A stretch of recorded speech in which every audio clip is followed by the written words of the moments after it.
My name is Gavin Evans, and this is my review of Better Man in English.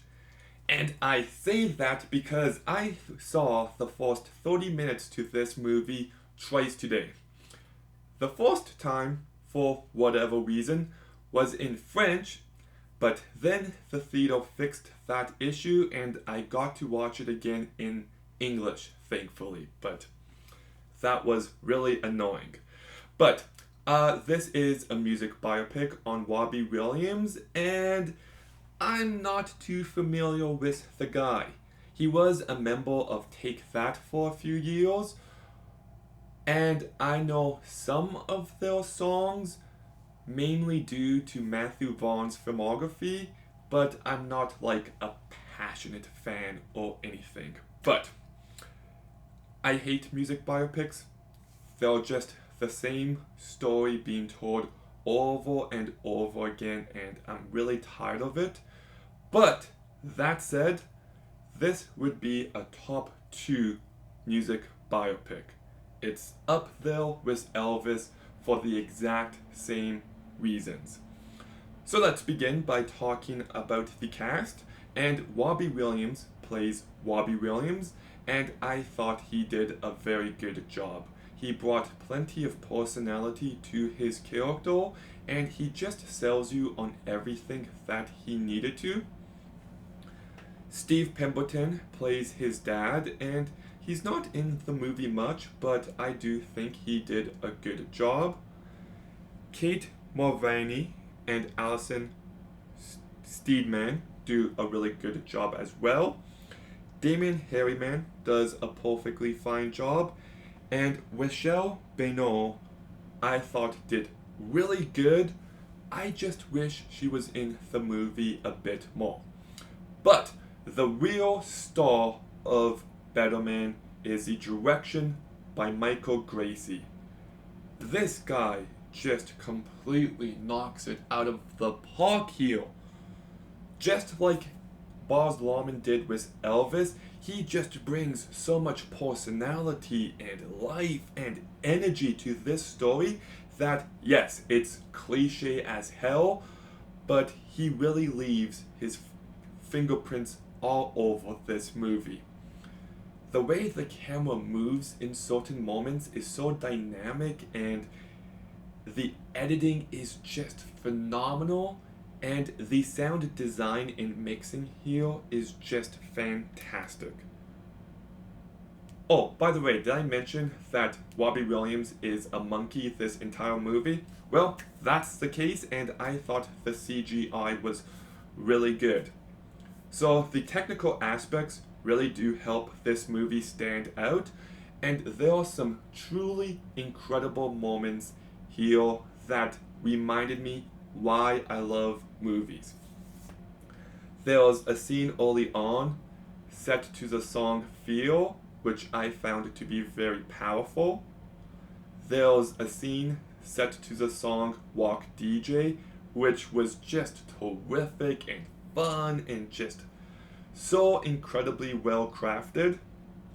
There's a scene on a boat with the song She's the One being played, and I thought this moment was just beautiful and emotional and just so perfect. There's a scene set to the song Something Beautiful. Well, he's actually coming up with that song, and I thought it was a really great moment.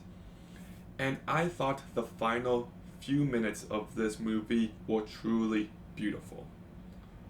So, there's plenty to love here. I definitely recommend this movie, but I should also say that half the songs didn't really do it for me. They just sounded really generic, and like I already mentioned, this story is so cliche. We have seen this exact same story told so many times before, and I am just getting tired of it. I'm getting tired of it.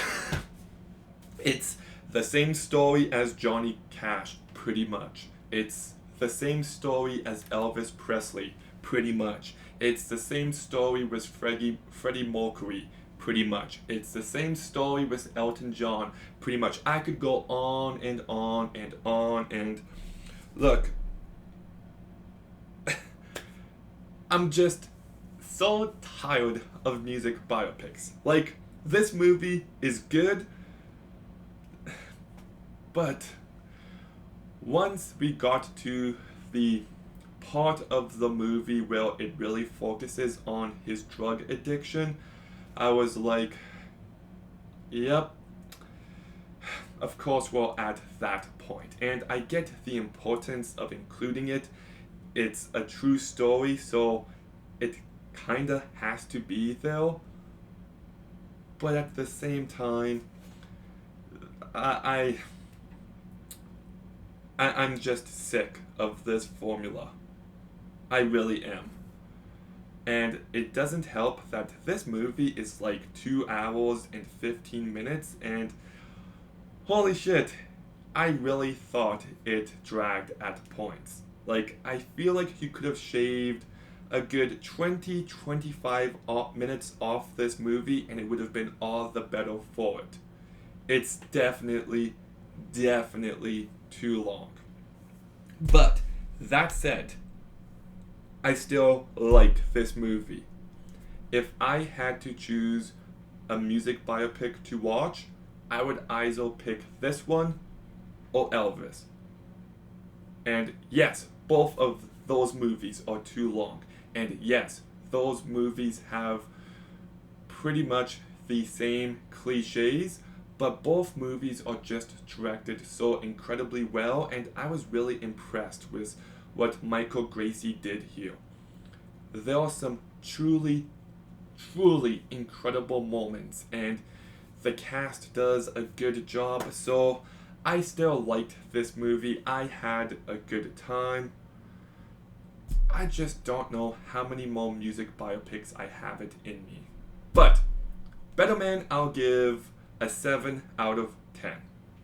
Okay, Better Man, have you seen it? What did you think? Let me know in the comments down below. Make sure you like, comment, subscribe. Stay tuned for more videos soon. And Gavin, out.